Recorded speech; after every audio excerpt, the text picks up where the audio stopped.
Good afternoon, and thank you for tuning into an episode of our Friday show. I'm Dave Kluge, and I'm here with my co-host, Stephie Smalls. And as usual, we have a great guest on this weekend. We're joined with NFL Network's Marcas Grant. Marcas, you have such an incredible resume. I don't even want to try to introduce you for all the things that you've done over the years. So why don't you go ahead, let everyone know what you got going on right now, where they can find you on Twitter, and anything that you're working on for the time being. All right. Yeah, cool. You can find me at Twitter at Marcas G, Marcasg, spelled a little differently there. But yeah, you can find my stuff. I kind of use that as the clearinghouse for where I'm putting a lot of my stuff. But we're doing our podcast, the NFL Fantasy Football Show. You can download that wherever you download fine or not so fine podcasts, all the Stitcher, iTunes, all that stuff. You can find it there. I do write occasionally over at NFL.com. We're doing VOD stuff at YouTube, so you can like and subscribe our YouTube channel, which is youtube.com/NFL Fantasy Football. And coming up let's check the time right now. In about 4 hours from now on NFL Network will be our NFL Fantasy Live Draft Fallout special. So, if you haven't set your DVRs already, do so. We'll wait. Just hang on for a sec. All right, cool. So, yes, set your DVRs. And in about 4 hours from now, I will be on your television screens on NFL Network. Me, Adam Rank, Cynthia Freeland, Kimmy Checks, and we'll be kind of breaking down some of the draft picks, where those guys went, and what our expectations are for them this year. Awesome. Now, I don't want to give away any industry secrets, but is this something that you guys are recording live, or is this just pre-recorded and going out this afternoon? It's not a secret. Yeah, we recorded it this morning. We pre-taped it this morning, got it in the can. We're crossing. I don't expect any major things to break and wreck the show. But we're kind of keeping our fingers crossed that there's no major news that happens between now and 8 p.m. Eastern. So, all right, awesome. Hopefully not, but this time of year, stuff is always popping up. Normally, we don't go to the comments this early, but we do have Troy King in here right now, giving a shout out. And Marcus, we're going to talk about it in just a little bit. I know you guys are launching a show together. Troy and I just announced our show as well. That's going to be airing next Wednesday. We're doing a mailbag show for football guys. So Troy out here, man, staying busy and just connecting with just about everybody. Yeah, no. Does he just have an IV? By the way, is he just sit in front of the microphone all day with like an IV or something? Like, how does he do this? He's got one of those hats that just like has something that comes off, and he's just like constantly. He's got a webcam just hanging in his face all day, just ready to go at any time. But hey, I saw you sipping on something there. And before I introduce my co-host, what you got in your hand there, Marcus? Yeah, so I knew I was coming on this show, so I felt like in order to be an accommodating guest and ingratiate myself with one of the hosts at least, I have a White Claw. So the backstory behind this is my son turned 2. About 6 weeks ago. And so he didn't, because of the pandemic, he didn't get to have a first birthday party because, his birthday was 2 weeks pretty much after the world shut down. So he didn't get to have a first birthday party. So we figured for year 2, things are starting to get better. We live near the beach. We had a giant beach party where we had friends and family sort of show up, and we got food and drink for everybody, and we sort of probably overdid it. And so I have a ton of White Claws and some beers left in my fridge that I'm slowly going through. But I felt like if there's ever a chance for me to indulge in a White Claw, I felt like this show is the opportunity. And I'm going to tell you, I don't like these. So here's the thing about seltzer water. It's bad.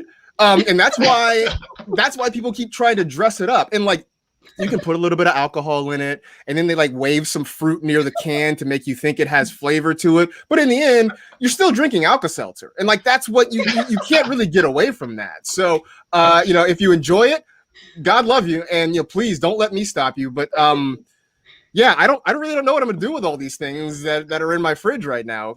Cause they're not good. Just get a weekly show with Steph, and then you got a reason to drink one a week, and you'll just start, making your way through that inventory in no time. And then midway through 2022, I'll probably be done with them. It'll be great. There you go. Yeah, the big thing out here, you're saying that they add stuff to these seltzer waters. Out in Colorado, they say hydration's huge because we're up in the altitude and it's really dry air, so they preach hydration. So they actually have them that they have electrolytes added to the alcoholic seltzers out here. So you could stay hydrated while you're getting your buzz on. Very dangerous game in the summertime, let me tell you that. But anyway, let me go ahead and introduce Steph as well. Steph, I know you've got small talk going on, which we've been talking about every single week. Just keeps growing, keep having better and better guests on there. But what else are you working on right now? And obviously let everyone know where they can find you on Twitter, because since Columbia, you've just been showing up to the show as Smalls. Yes, I know. I changed it. It was less obnoxious than the uppercase handle. And I feel like I'm already on your thread. So it's like you either have the option to hit follow or you just don't have the option to find me on your timeline otherwise, because of how frequently I tweet. But I think it's very sweet that Marcus is drinking a claw. It's a thought. It's the thought that counts. Watermelon is a horrific flavor. I don't think I could even finish one. I stick with black cherry. I try to reach out and I just can't do it.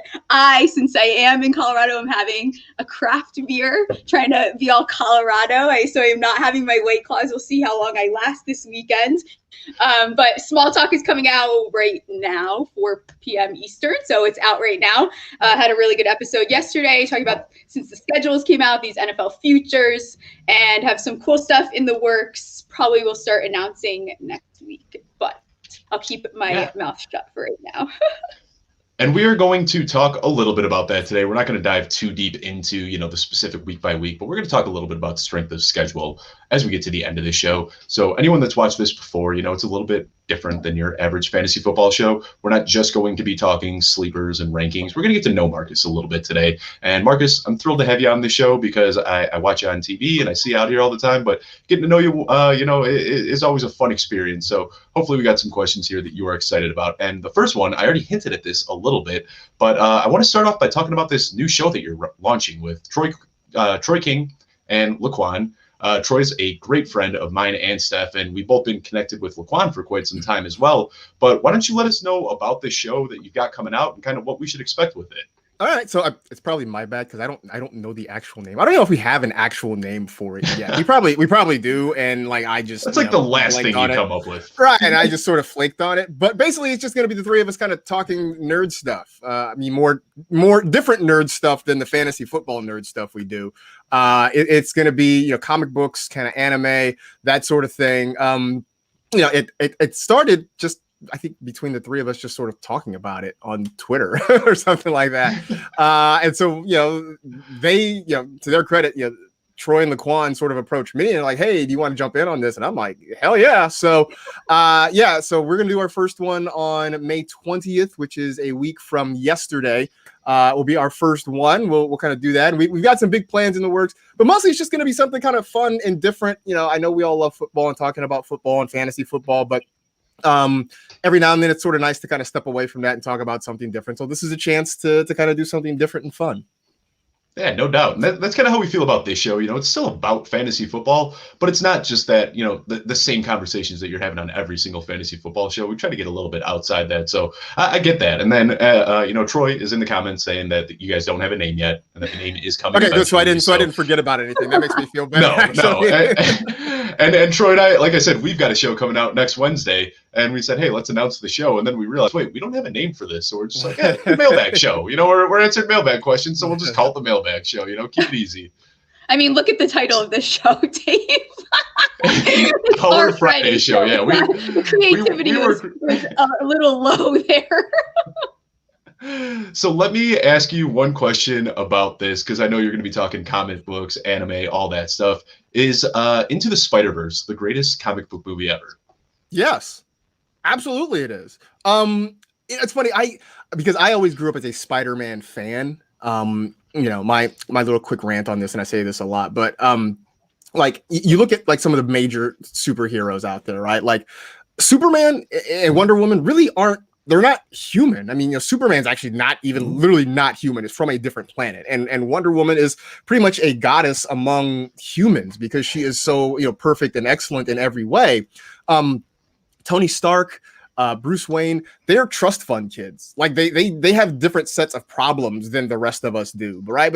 But Peter Parker, Peter Parker was trying to work his way through school, working some part-time jobs. His boss was a jerk. He was trying to make the girl next door fall in love with him. He was getting picked on in school. Miles Morales has a lot of the same problems. Like, they have real people problems, right? Like the other major superheroes don't have real people problems, and that sort of gravitated me toward them. And I remember seeing Into the Spider-Verse. Oh, I don't remember what was going on. I think it might have been during the draft, or there's something happening. I just remember I was working late, and I went to like a midnight show of it because like I got off work, got home, had like something to eat real quick, and then went to a midnight show where I think I might have been, if I wasn't the only person in the theater, you could count on one hand how many folks were there. It was just blown away. I'm like, holy crap, this movie was amazing. And every time I watch it, it gets more and more amazing. Like I love my son and I want him to enjoy childhood, but I want him to get a little bit older so I can sit and watch it with him and like we can just take it in together because it is. And I thought I was being crazy when I said, like, I think this is an all-time superhero movie. And then when more people kind of started to validate that opinion, I'm like, yeah, I'm totally in. Like, this is maybe the greatest superhero movie ever. Yeah, everyone's all about the MCU. You know, that's the big thing right now. And Which is we had great. Matthew Berry on a few weeks ago, so no disrespect to the MCU at all. But, it's great. But I'm with you, man. Spider-Man, there's just something that's like relatable and cool about him. And I'm with you on that one, 100%. So one thing, and I want to talk a little bit about the team. I know you said that you've got this show coming out later tonight on NFL Network, and I want to talk a little bit about that team because we've had Michael F. Florio on the show. I've done shows with Adam Rank, and now we've got you on the show as well. And something that I really like about all of you is that you seem like genuine friends. Like, you can tell that you've been working together for a long time. Like, it doesn't feel fake. It doesn't feel phony. You guys seem to genuinely enjoy each other's company. So over these years that you've been working together, I'm wondering, do you have any sort of fun stories about Adam or Michael or Cynthia or any of the other people over there that you might want to be able, well, maybe I should say that you could share on there? Well, Florio, the thing about Florio is that he is genuinely one of the nicest people that you will ever meet. To the point that I remember I told somebody that he was from Queens, New York. And somebody's like, really? Like, he seems too nice to be a New Yorker. I'm like, hey, look, man, I don't know what to tell you. So he really genuinely is just a nice guy. Adam Rank is one of my favorite people. And especially because I have been working at the NFL almost 10 years now. August will be 10 years since I started there. Wow. And longest I've ever been at one job in my life. It's amazing. For 10 years, I have been Adam Rank's joke tester. So a lot of the jokes and bits and gags that you see on Fantasy Live, like, I've pretty much heard them, before they hit air. So like that, I mean, that is probably the best. Like, honestly, he's great. Cynthia, the same thing. Cynthia is amazing. Just incredibly nice and gracious and one of the smartest people you're ever going to meet ever. And I think that is really what makes the show great because we all do get along so well and we just have so much fun. There's nothing, R-rated that we do offset or anything like that. Like, but we just goof around and we just have a really fun time with each other. And I think maybe the one thing I miss is that us not being able to be together in studio, and being face to face with each other. But we still have a pretty good time when we're over whatever it is, Zoom or Skype or however we're doing this show digitally nowadays. But there's a different energy to it when we're together. I say this, but look, like the hype train is like the one thing that everybody seems to love there. And like, it's fun to kind of do this like on a camera, but it's different when you're standing next to Adam Rank and like he's doing his dance and I'm doing my dance and he's like shouting and doing rhymes and like I'm trying to keep up with him. Like, it's fun to do it on camera, but it's a lot more fun when we're in person. So hopefully we get back to that soon because that is the one thing that I have missed during the pandemic. Absolutely. And I think the one thing that I really took away from that is that you need to start a new article that is all of Adam's failed jokes. The one that he runs by you that you say, no, we're not doing that on air. I think you just need to start putting those out there and just all of Adam's jokes that didn't get your approval. Well, it's funny because I've heard there's some that he recycles every so often, that aren't necessarily relevant to anything. They don't ever make it on air. But it's like when a new person comes and joins our team, and then he like goes into his bag for like the old jokes again. That's generally like, when we're in office, that's when I put on my earbuds and like I turn on some music. So I'm like, Yeah, man. Like I've heard this bit about Star Tours like I don't know how many times, bro. Like I can't listen to it anymore. I think I need to start running my jokes past Dave before I get on the live. I think he's on to something there, at least having someone look them over before we get on the live and start joking around. So, speaking of Adam, I was actually talking to him a little bit this morning, and I said, "Hey, I'm having Marcus on later today," and we were talking, and he said that you love to reference Hoobastank. And the main reason I wrote this question is because I want to say this one word. So what I'm wondering, of all of the fantasy players out there heading into 2021, who is the most Hoobastanky? Wow. I'm trying to think. So the name that comes to mind, and Stephie, you might appreciate this. Evan Ingram, in the sense that I knew it. In sense that he had like one hit, right? And like he has been sort of searching for that ever since. And I know that, look, I know why he brought it up, because I mentioned it on air the other day, because like we were somehow we were talking fantasy football on the network, and he made a reference to Warrant playing at a county fair. And I followed it up with the fact that I saw Hoobastank playing at a barbecue festival in Chandler, Arizona. And like, the side note to that I didn't mention on air is that like basically it was like the end of the day, and we were maybe, under the influence of many beers. And we were basically standing around like, just play the reason and get off stage. Like, and Evan Ingram was kind of like, he came out of the gate hot, right? With that great rookie season. And he's sort of been chasing that high ever since. Now, I don't know if Evan Ingram's going to be playing any barbecue festivals in Chandler, Arizona anytime soon. But we're waiting for him to come back with that second hit, and it hasn't happened yet. I know. It's I'm sure Steph's got a lot to say about this one, so I'll just back off, Steph. What do you got to say about Evan Ingram heading into next year? I'm trying to be optimistic and less negative about Ingram. I think that's the best way to go about this. I think that Evan Ingram historically does better when he gets less targets and has a wide receiver one. So with all the additions, he should have those two things. The things that still scare me are Jason Garrett and the O-line. But bearing both of those, if they don't have complications, I think that Evan Ingram could very easily have a bounce back year. It might not be to the production that he had rookie year, but I think he should do better this year. And it's hard to say that. Like it's actually hard to get the words out, but I do think he will do well. But here's the thing about that too, like because the tight end position is so barren, the bar to be a tight end one is fairly low this year. Like 5 touchdowns. Yeah, I mean, it really is.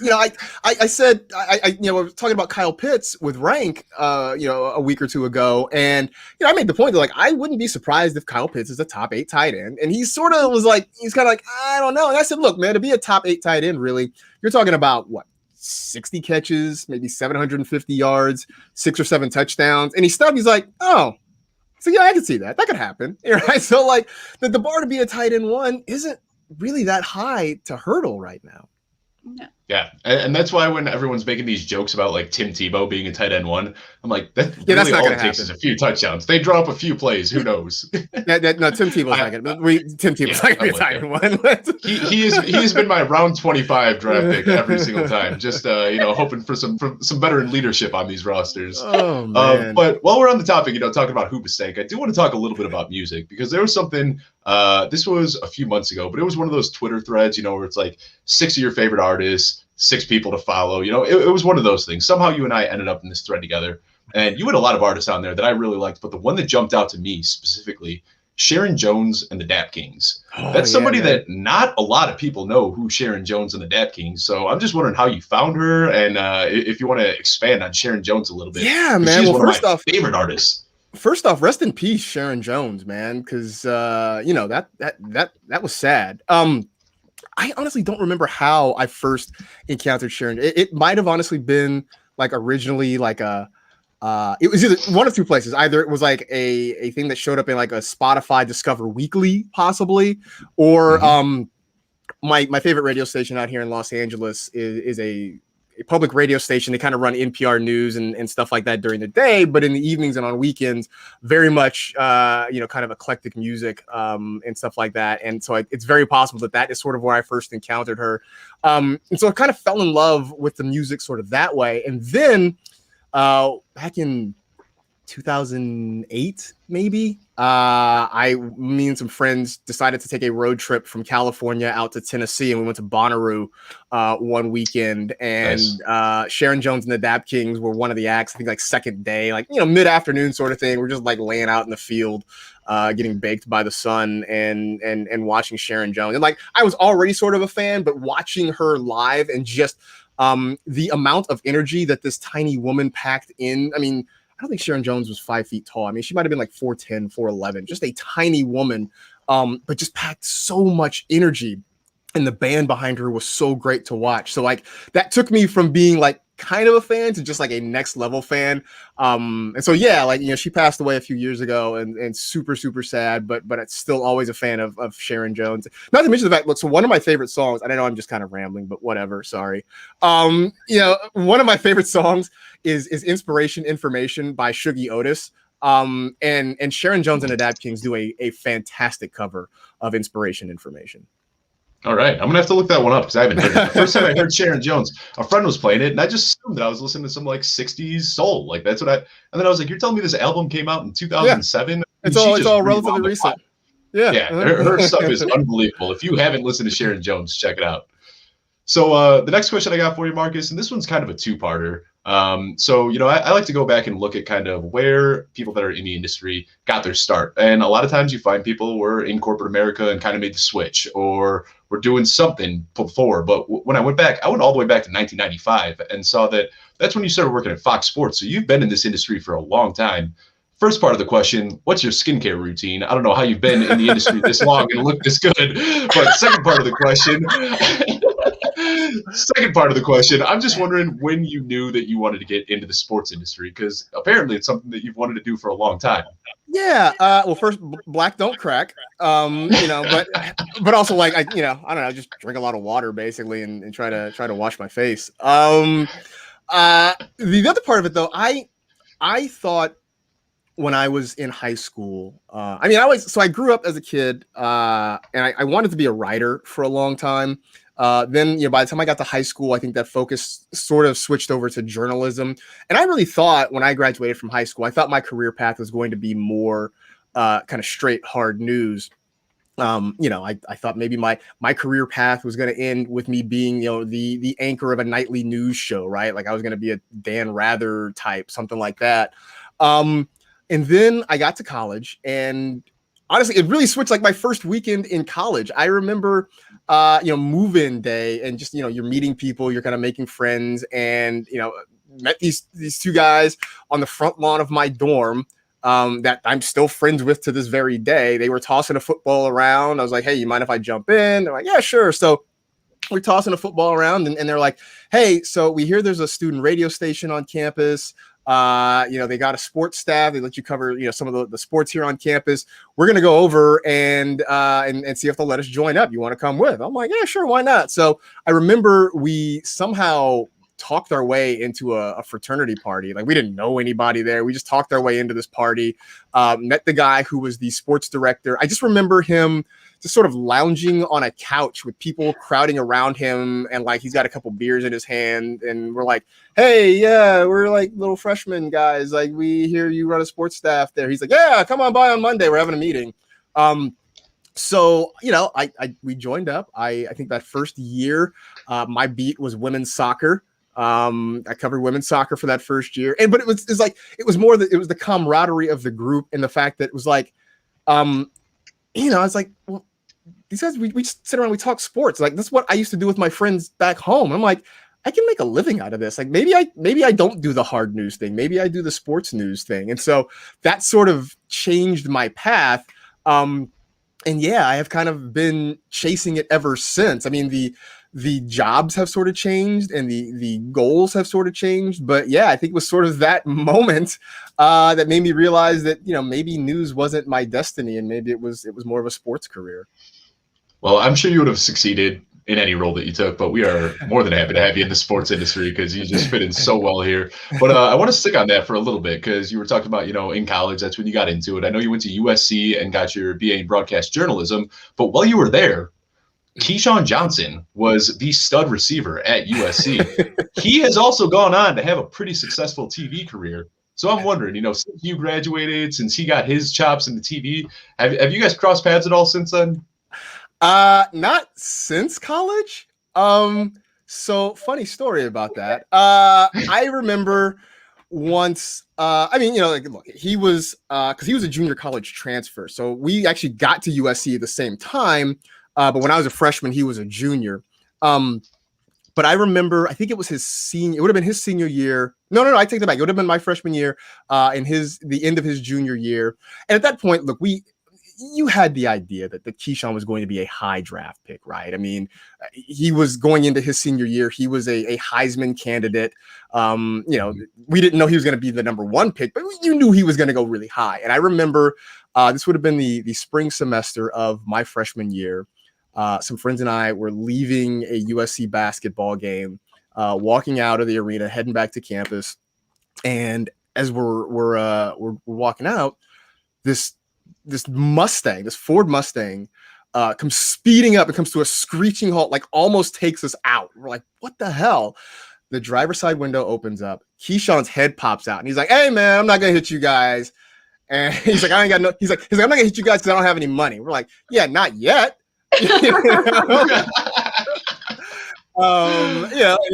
We went on our merry way at that point. But so I have not had any interactions with him since. And I think I remember I interviewed him, I think for like the student radio station or for like a news story for a class or something like that. I think I interviewed him once when he did. Actually, just after his book came out, he wrote his book, just give me the damn ball. And he came back to campus.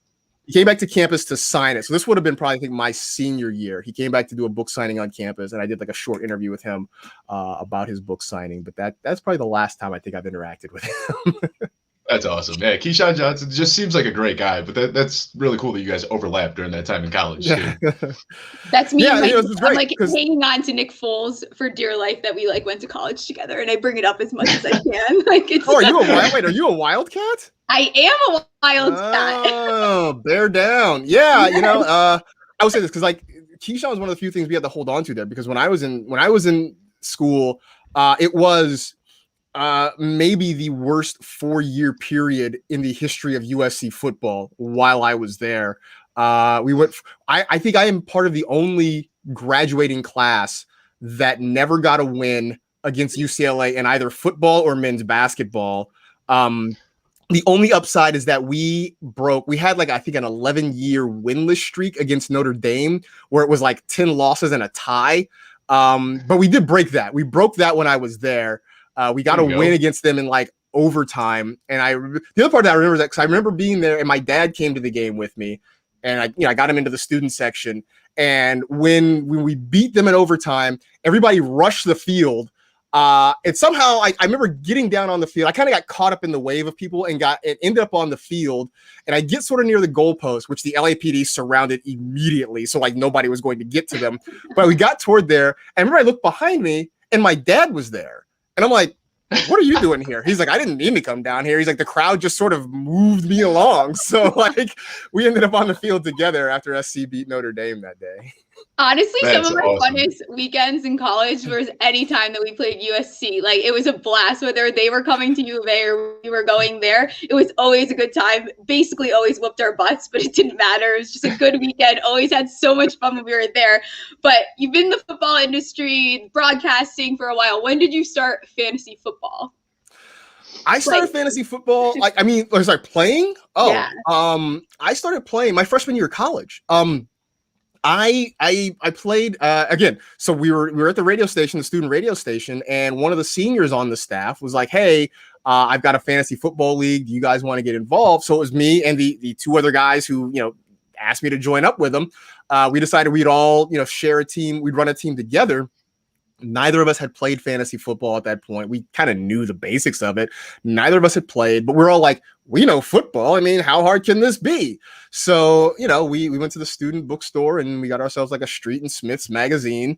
And somehow I don't remember how, because the commissioner did the draft at his apartment, but he lived way off campus, and I don't think either of us had a car, so I think we had to like bum a ride to like get off campus to like the apartment to do the draft.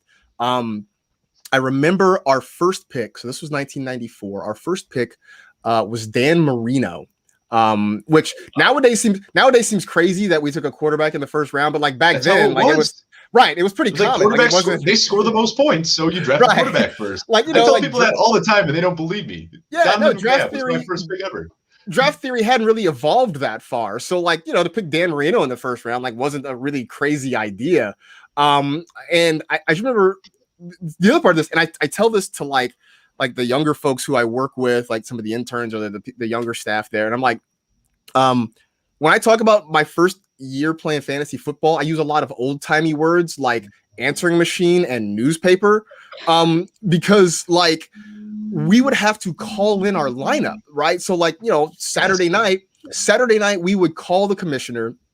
Generally he was out, he was usually not home, so we called him on his answering machine. We'd leave the message of like, hey, this is who we're going to start Marino at quarterback and this running back and blah blah blah blah blah. Then like if in the event that there was like a late scratch like on Sunday morning, we'd have to like hustle and call him back and be like, all right, so we need you to take this guy out and put this guy in and blah blah blah, and scramble.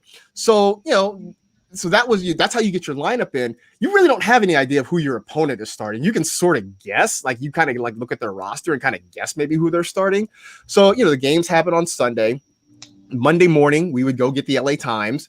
We would go through the box scores and sort of like hand tabulate maybe who, how our team did. But again, because the commissioner lived off campus and maybe wasn't on campus regularly, sometimes it might not be Wednesday or Thursday until we would get updated standings, or what he would do is, because, we had some people in our league that were like, at the student newspaper. So maybe he might fax in the updated standings to like the Daily Trojan, and somebody would walk it over to the rest of us over at the radio station or something like that. But like, like I laugh now because people now get mad if our app doesn't immediately update a touchdown, right? Like people will be in my mentions and they're like, where's my Dalvin Cook touchdown that happened like 2 minutes ago? And I'm like, bro, you don't understand the struggle of waiting until Thursday to find out what your score is. Like you need to calm down. So you really, really had to want it to like, it really was Dungeons and Dragons for sports nerds. And you really had to want it to like play in a fantasy league back then. It was so different back in the day, and I started when I was really young because my dad was that commissioner, so he was the one that was taking those phone calls, and we'd be sitting there, they're showing it after before Sunday Night Football, they'd be doing the quick rundown, and we would just be sitting there with a pen and paper, just scratching down everything we could because we wanted to get the numbers before the newspaper came out the next day, and then we'd at least get knew how some of our big players did. But yeah, man, it was a wild west back in the day, and now there's so many websites out there that even the playing field for people.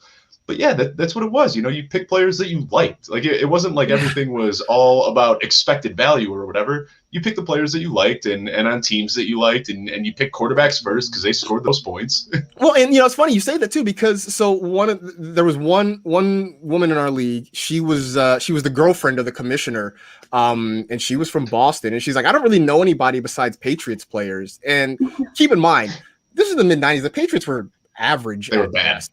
Yeah, I mean, at best they were average. But that year she picked Drew Bledsoe, Ben Coates, and I think maybe Curtis. I can't remember who the running back was, but like she picked those three, and like they had great years. And so like that sort of carried her team. Like she beat us, she got in the playoffs. She still reminds me to this day that like she got to the playoffs, and the guy who's now the fantasy football expert for the NFL didn't. So yeah, I mean, but that's what it was. She's like, I just know Patriots players because that's where I'm from. So those are pretty much the guys I'm going to pick on for my fantasy team. Yeah, and that's just how it was back in the day, man. It's a lot of fun. I love hearing stories about like people's first fantasy football leagues ever, because everyone has a different story. Like now you just hop on ESPN, Sleeper, or whatever. ADP's all there, makes it nice and easy for you. But it was a struggle back in the day, and like you said, you needed to really want it. If you wanted to play, you needed to want it. It wasn't something that somebody was twisting your arm into doing. But got one more personal question for you, and then we're going to jump into a little bit of football talk. Your cufflink game is off the charts. You've got some of the best cufflinks I've ever seen out there. So I'm wondering, what's your favorite set of cufflinks? Oh man, Whew, that's a tough call because I've got a couple different pairs of Spider-Man cufflinks that I love. I've got I have some Death Star cufflinks that are kind of cool. I also like. I mean, this is me being super nerdy. I don't know if either of you are familiar with the Venture Brothers.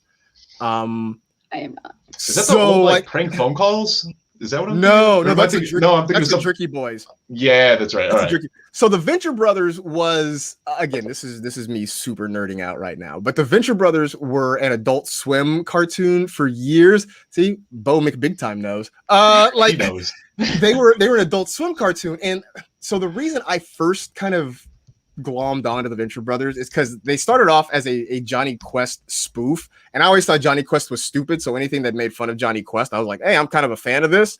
But it sort of grew into its own universe. And so I have this thing about superheroes and action stars or whatever, and like most movies and comic books don't show you the mundane parts of their life when they're off. Like I've always wanted a season of 24 that was just Jack Bauer's day off, where it's just like him, you know, like angrily reading the newspaper or standing in line at the bank and just like shouting at people. And the Venture Brothers sort of did that, right? So you had a super scientist and his two sons and his bodyguard, you know, and they did super sciencey things and adventures, but a lot of it was just kind of like the mundane, stupid things they did at home. And the same thing for the super villains that menaced them. Like, you know, every now and then they'd come to the compound and like they'd battle, they'd fight. But then every now and then, like, you know, the super villain would, you know, talk about like how his assistants are idiots, you know, because they can't figure out how to like, you know, service the car right or something like that. And so like, I just became a huge Venture Brothers fan. And I have a pair of this is a long way of me saying I have a pair of Venture Brothers cufflinks that I really love because it's just one of my favorite all-time shows that like I feel like is super niche and super cultish, but I absolutely love it. And I need to go back and I think it's on Hulu, by the way, if you're curious. You know, go check it out. I need to rewatch it. I may rewatch it and maybe live tweet it or something like that because it is legitimately one of my favorite shows. So I remember it now that you're talking about it. I remember what Venture Brothers is, and I'm not sure if you saw this. They just announced it. It was within the last day or two. There's a movie coming. I'm so excited. With Metalocalypse and Aqua Teen Hunger Force. So I was a big Metalocalypse fan. I love Aqua Teen. So like, yeah, I saw that. I was like super duper excited that they're doing a Venture Brothers movie because they did, you know, so they did all these seasons. I think they did 7 seasons in like 15 years. Like they take these long breaks. And the most recent season was like sort of weird. Like they had left their compound and moved to New York City. It was like kind of weird. And I was like sort of unsatisfied with the ending. So I'm excited about this movie. Like hopefully it gives them like the ending that they all deserve. Yeah, I'm looking forward to that. I'm going to be, and again, I'm not huge on Venture Brothers, but I'm going to check that out a little bit because I'm excited for, I don't know how they're doing this. Is it going to be like they're all blended into one universe or is it going to be like three separate stories? I think there's 3 separate movies. Yeah, I think there's 3 separate movies. Yeah. 3 separate movies. Oh, all right. The way I read it, I thought it was all one movie and they were going to somehow blend all of them together, which, I thought that was going to be really, I don't know how that would work. So that makes a little bit more sense. But all right, actually, I do have one follow-up question for you though on the couplings because you know, it's been a while since I've had to put on a suit and dress up just because of the way the world's been for the last year. But, you know, I love dressing up. And I got a question for you. What's the most important part to looking fresh when you got a suit on? Cufflinks, socks, or a pocket square? Ooh, I mean, I would say that for the outside world, I think it's the pocket square and maybe the lapel pin because those are the things that are easily seen. I think for my own, you know, personal benefit, it's the cufflinks and the socks. You know, like people don't necessarily always see that, but you know, like you feel fresh to death when you got on a great pair of socks. It's the details. It is. It's sort of details. It is. It's the attention to detail. So like I said, like the rest of the world might not know what cufflinks I'm wearing on any given day, but like I feel pretty dope when I have on a pretty cool pair. Exactly. Yeah, so. I'm the same way. I got into the sock game like before that was a thing. I started wearing these like loud, crazy socks like 8 years ago when everyone thought I was crazy for it. Now that's what you see everybody rocking. There's something about a pair of socks that can just make a really boring suit pop. I'm all about the socks personally. And you know what's funny about that too is like, you know, when you were a kid, if you got socks for Christmas, you would be heated. Like, what is this, right? And like now, like I get socks for Christmas, I'm like, hell yeah, like this is sweet. So that was my mom last year. She sent out the group text to me and my 3 brothers and goes, "Hey, Christmas is coming up. What do you guys want?" And I said, "Socks." Like that's literally like I'm a grown adult. I've got everything I need. Give me some fresh socks. That's what I want. But anyway, let's talk a little bit about fantasy football now. Something I have for you, and this is kind of a high level question, I guess, but QB scoring over the last couple of years has exploded. And I think a lot of that is because of rushing quarterbacks. They're just changing the game. When you see these guys that are going out and rushing for 100 yards and a touchdown, while also throwing for 350 yards and a few touchdowns, it's really, really changed the game. So I'm wondering, how are fantasy managers just supposed to pay attention or focus on this new trend that we're seeing with quarterbacks when drafting going forward? Yeah, I mean, obviously the guys who can run are going to be the most coveted, right? I mean, that's that. Look, Patrick Mahomes is sort of, and he runs enough. I think that right. But that's the reason, Josh Allen is super popular, right? Lamar Jackson, even if he never develops into the passer that we hope he can be, is still going to be popular. It's why Kyler Murray is coming off the board early, because these guys give you, as Rich Rebar coined so many years ago, that Konami code, right? To give you those extra hidden points that you can get on a week-to-week basis. So I think that's also the reason that quarterbacks are starting to get drafted a little earlier. I still think it's funny that, we do, industry mocks or industry drafts. There's that game of chicken where everybody's sort of staring at each other and trying to figure out who's going to be the first one to take a quarterback. Right. I feel like that sometimes gets a little bit overboard. But I think it's the reason though, that like nowadays people don't feel so bad drafting a quarterback in say round 6, right? Where before, you're like, it's still a little bit too early for me, because you want those guys who can get you those points with their legs. And while that number is growing, it's still fairly limited. So, you can still wait until round 10. You can still get yourself a good quarterback. It's certainly very possible. But I think if you want one of those guys that gives you that rushing upside, you just have to know now that you're going to have to reach a little bit earlier than you might have, maybe 4 or 5 years ago. And I'm with you, and that's why a lot of people think that I'm crazy. But I've got Jalen Hurts a lot higher than most. And when I looked at it, I looked at his rushing from the games that we saw starting. And if you extrapolate that over a 16-game season, his rushing from last year is equivalent to 43 passing touchdowns. And that just blows my mind when you can like break it down that way, And you already shouted out Rich Rebar. He's the one that said it. But yeah, when you're able to kind of translate what the rushing is to passing points, it's just crazy when you're able to look at it under that type of scope. So I'm with you. Yeah, I'd rather reach a little bit early and get the Kyler Murray, Josh Allen, one of those types of guys than waiting for somebody like Kirk Cousins, who, if he's not throwing for 3 touchdowns, he's going to burn you on any given week. I will say, though, I do think we need, and this is my yearly rant, and I do this every time this year, or every year about this time, is that I do think as an industry, we do have to look at quarterback scoring, though. Like, we've got to figure out a way to stratify the truly elite quarterbacks from everybody else. And I think I sort of coined this as the Jameis Winston conundrum, that, a couple years ago, Jameis Winston throws 30 interceptions and is still he was like a top 5 quarterback. Like, that is insane to me. And I feel like we're not punitive enough when it comes to interceptions. First of all, like, I feel like we need to have escalators for when you throw multiple interceptions, right? So you throw 2 and the first 2 are -2, right? But you throw a third one, that one should be -3. You throw a fourth one, that should be -4. If you throw 4 interceptions in a real game, you have seriously damaged your team's chances to win.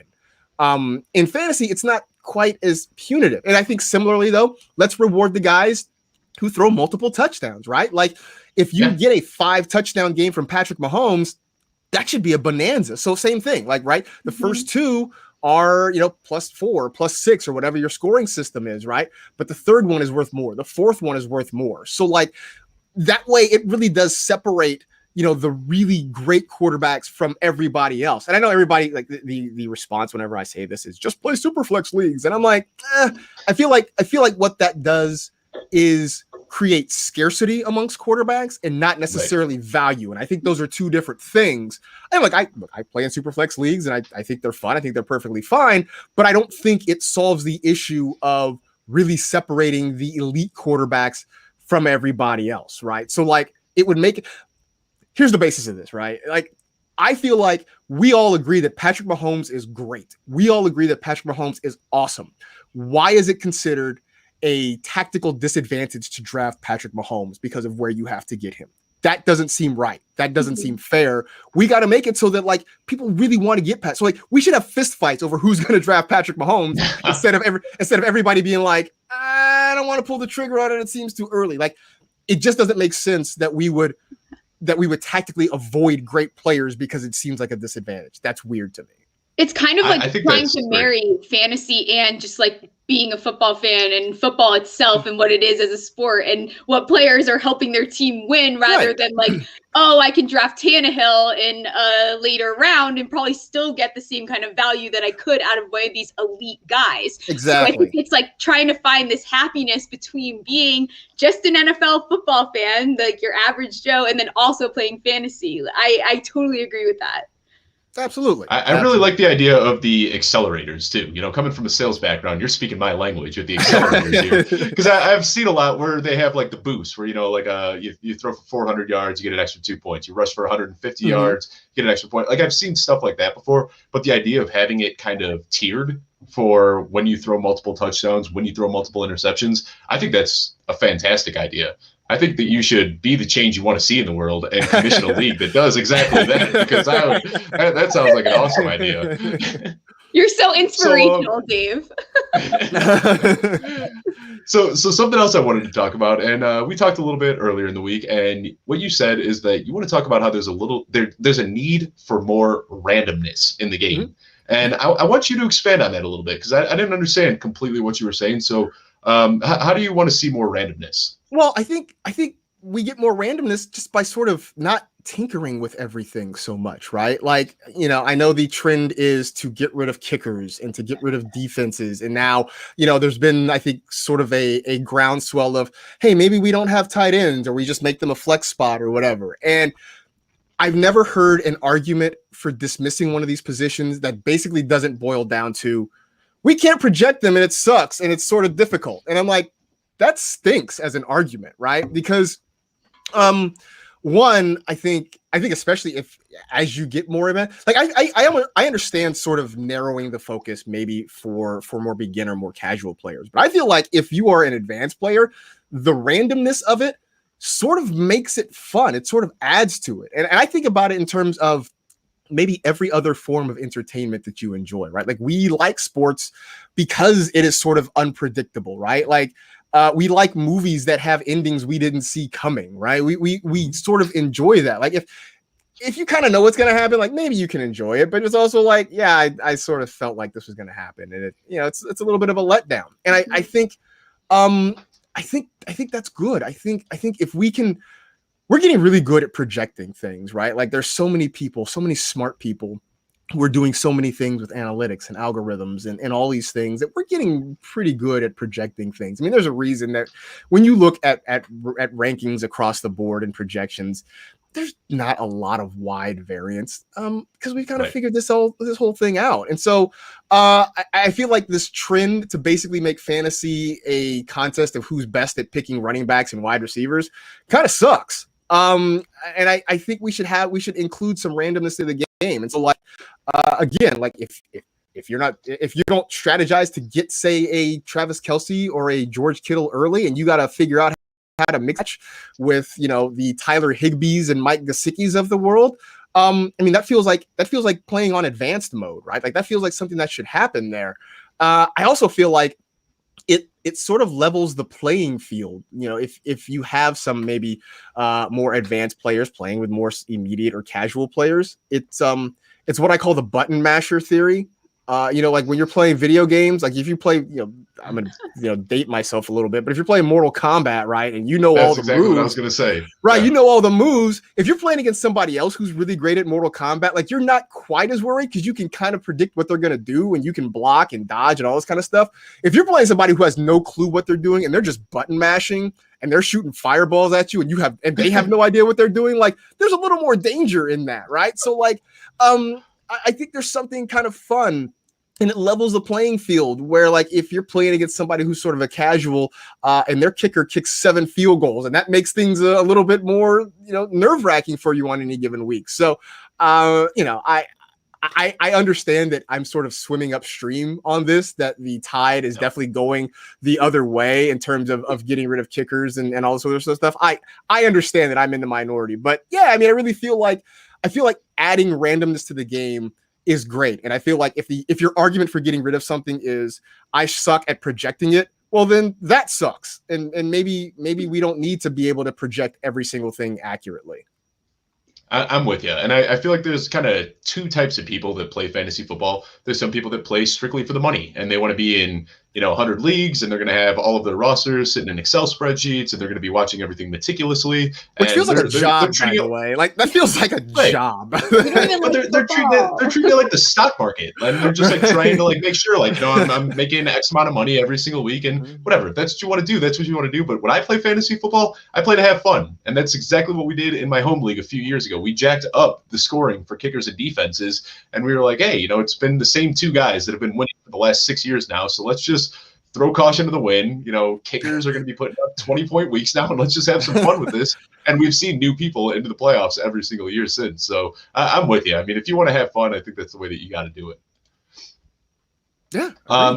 Let's talk about something else. I said that we were going to talk about the strength of schedule a little bit, and that's the hot topic this week. Schedules came out on Wednesday. That's what everybody's talking about. Realistically, how much are you looking at the strength of schedule? Obviously, it's something you need to talk about because people want to hear about it, but does it really change your evaluation process that much? Not significantly, no. Look,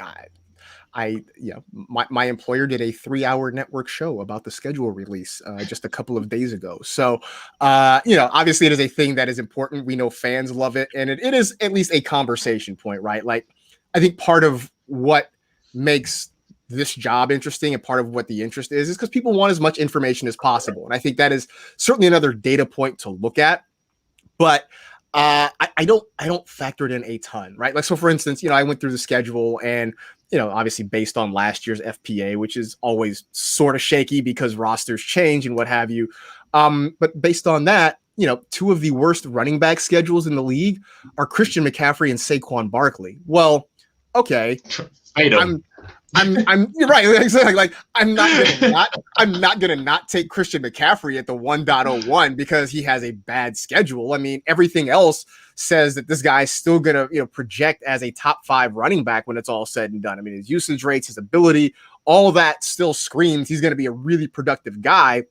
So just the fact that he has a bad schedule on paper, doesn't really scare me all that much. And the other part of it is because, as I mentioned, rosters are different, right? Like, no team is exactly the same as it was the year before. They lose players, they add players, they change coaches, what have you. What looks like a tough schedule now, we might get into early October, and suddenly some of those games that look like they might be tough matchups, maybe they're not anymore. So, like we sit here and we project playoff schedules and who's got a great playoff schedule. Well, what looks like a great playoff schedule in May might not look so great once we get to November. So I think it's a nice data point to have, but I don't think it's something that if you are, looking at it, it wouldn't scare me off of a player necessarily.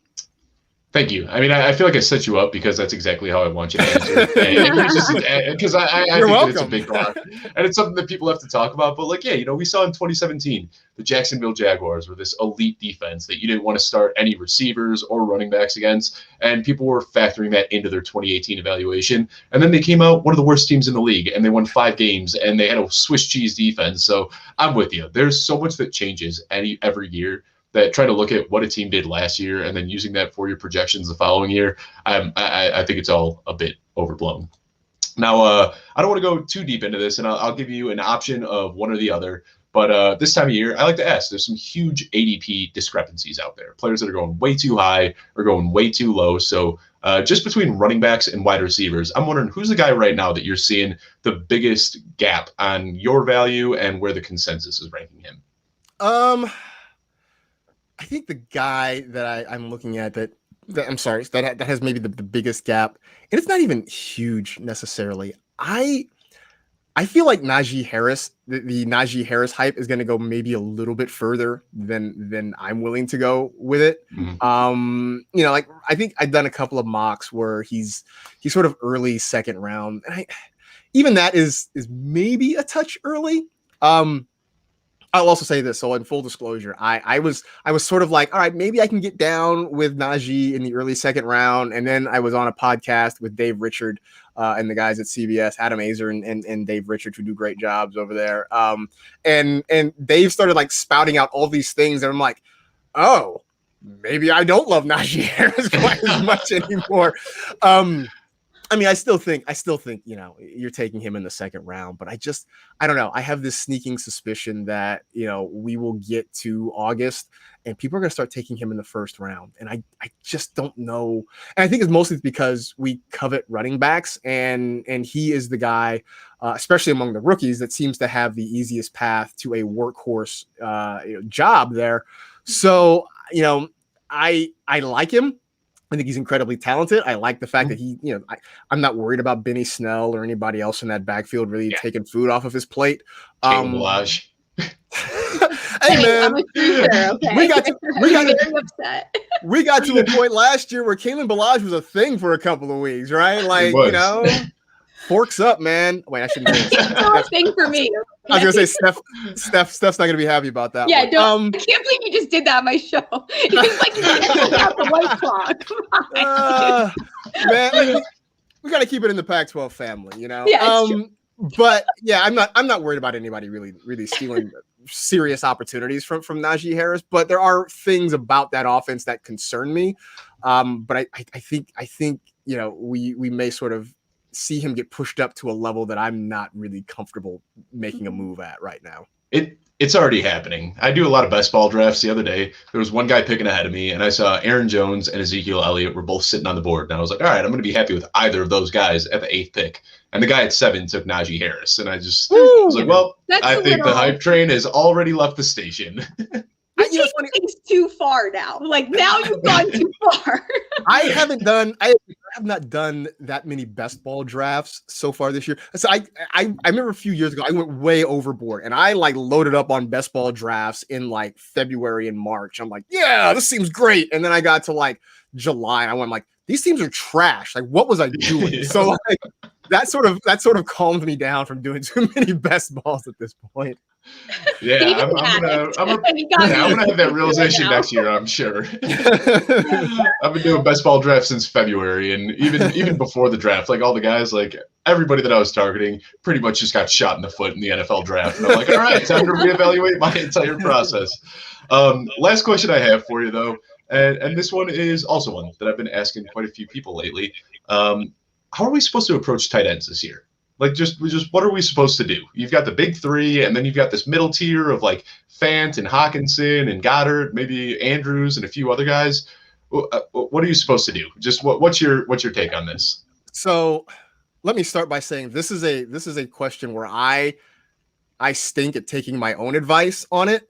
But here's my advice on it. I think it really is worth reaching in the early rounds to get one of those big three guys, right?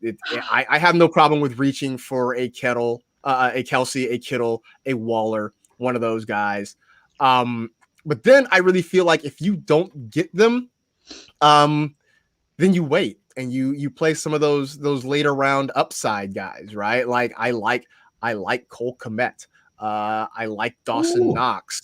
I like those guys because what I think happens is every time I take some of those mid-tier tight ends in the middle rounds, I feel like one, I've missed out on somebody at a different position that I felt could have been productive. And those guys are, to use a phrase that apparently I hit a nerve. I did something right. So good for me. Good for me. I also feel to use a phrase one of my friends coined, a lot of these mid-tier guys are they're oatmeal, right? It's they're fine, right? Oatmeal as a breakfast food, it's fine. There's nothing wrong with it. It's filling, it's healthy, it will get you through, but you're not excited about it. When you go out to eat at breakfast, you're not let me get some of that oatmeal. You're not doing that. And so it's either you pay up and you get the chicken fried steak and eggs at the beginning of the draft, or you take a chance on the house special that maybe it's gonna be great, maybe it's not, but you know what, it's something interesting and different, and I feel that's probably the best way to go. But again, I say all that, and then I'm the guy who gets to the 9th round and I'm freaking out with what's on the board. I'm ooh, Mike Gesicki, and then then by week 6, I'm what was I doing? So that's this is very much a do as I say, not as I do sort of thing here. Yeah, no, and I'm with you. I think that it's worth paying up, but in the drafts that I'm doing right now, you see by the end of the second round, all three of those guys are gone. Travis Kelce's going late first. Waller and Kittle are going mid second. So you got to pass up on a guy like Joe Mixon or Austin Eckler to get a tight end, and it's like mentally just really tough to make that decision. It's not fun. It is. No, and I totally get that, right? But there's also something about that peace of mind of knowing you've got one of those guys to throw in your lineup and not have to worry about, obviously, injuries notwithstanding, right? But like, other than that, you have a set it and forget it part at literally the thinnest position in fantasy football. So that is the upside of that. And I'm going into drafts this year feeling like if I can get at least one quality running back in the first 2 rounds, then I feel okay. And then, if my other pick is whatever, an elite wide receiver or one of the top tight ends, then I think I'm cool and I can sort of go on from there. So like that is sort of the thought process that makes me feel okay about maybe passing up a running back to get one of those top tight ends. Yeah, no, I couldn't agree with you more. Steph, do you have anything to add to the tight end discussion? I know No, I love it. It's like we're in this time where it's just like it's so scarce when you get to like after those 3, you really are, it's slim pickings out there. It's like the same amount of points out of all these guys every week. So I am very well known for reaching to get one of them, but I will easily reach because then I sleep well at night knowing I don't even have to think about my tight end position. I don't have to pick between Henry and Troutman every week like you guys do. I know that I can put Kelce in and I can go to bed and it would be fine. But I think there's something to it. And like you said, as long as I do the same thing similarly where it's like if I get an elite RB, maybe a wide receiver I feel great with, and I'm okay with reaching for that tight end because I'd rather not stress in the 9th round and draft that Dave and I are in that is just about to finish up. I'm anxious as hell because I waited very late to get a tight end. And now I'm like, I took Gesicki, actually, ironically, in like the 9th round. In the 9th round, just like you said. Because now I know that it's going to be stressful. And in my other leagues, I feel great. I have a ton of options. And if Kelce gets hurt, Kittle gets hurt, it's okay. Because I'll throw Jonnu in or something. So, I mean, a bit of shameless self-promotion. Like back at the beginning of the offseason, I wrote a 4-part series for NFL.com about tight ends, which was one of those things where like in the moment when I came up with the idea, I'm like, this seems like a really great idea. Like I'm gonna do 4 parts on tight ends. It's gonna be awesome. And then I wrote the first part and I'm like, this was a terrible idea. How am I gonna write 3 more things about tight ends? But somehow I figured it out. So yeah, you can just go to NFL.com. I'm gonna check it out for sure. Search Google, search my name and tight ends. It probably will come up. It's a 4-part series. I'll check it out. I think it turned out very well, but I will tell you that I had some anxiety like midway through writing this. Like this was a terrible idea, Marcus. Like why did you think of this? It's weird out there in the tight end land. Everyone talked about the big fall off after the big 3, but what a lot of people don't talk about is that it's also kind of relatively flat from like tight end 4 all the way to like tight end 20. It's not like there's this like the separate like the differentiator between tight end 4 and tight end 20 was 3 touchdowns last year, and it's just crazy to think that like it's all the same playing field once you get out of those top guys. So maybe somebody breaks out this year, but I'm not going to pay up and pass up on a guy like Deontay Johnson to hope that TJ Hawkinson can join that elite tier. Which is the thing. I mean, the thing Michael Florio has talked about, on our podcast before is that like he's like that's good and bad, right? Because you can draft any one of these guys, and maybe that guy is the tight end 7, maybe that guy's the tight end 17. Like that's just a really wide range to have to try to deal with. Yeah, absolutely. Well, Marcus, I want to thank you so much for coming on. As far as all the guests we've had on the show, I think you set the bar as far as coolness goes. So we've got a new coolest guest on the show. So wanted to thank you for coming on. Before we sign off, though, Steph, real quickly, why don't you plug anything that you've got going on and let everyone know where they can find you on Twitter? Yep. You can find me at Stephie Smalls with 3 L's. And my most recent episode of Small Talk dropped when this episode started. So you guys can go check that out. Quick, easy to watch, 27 minutes, something like that. Thank you, Marcus, for coming on. One of my favorites. So it's very exciting and surreal to have you on here. I appreciate you chugging down that claw as much. I got one last gulp. Hang on. Oh, he did it. He did it. And then Marcus, if you just want to let everyone know where they can find you, and if you've got obviously, everyone's already got their DVR set for this evening, but if you got anything else that you want to plug, go right ahead.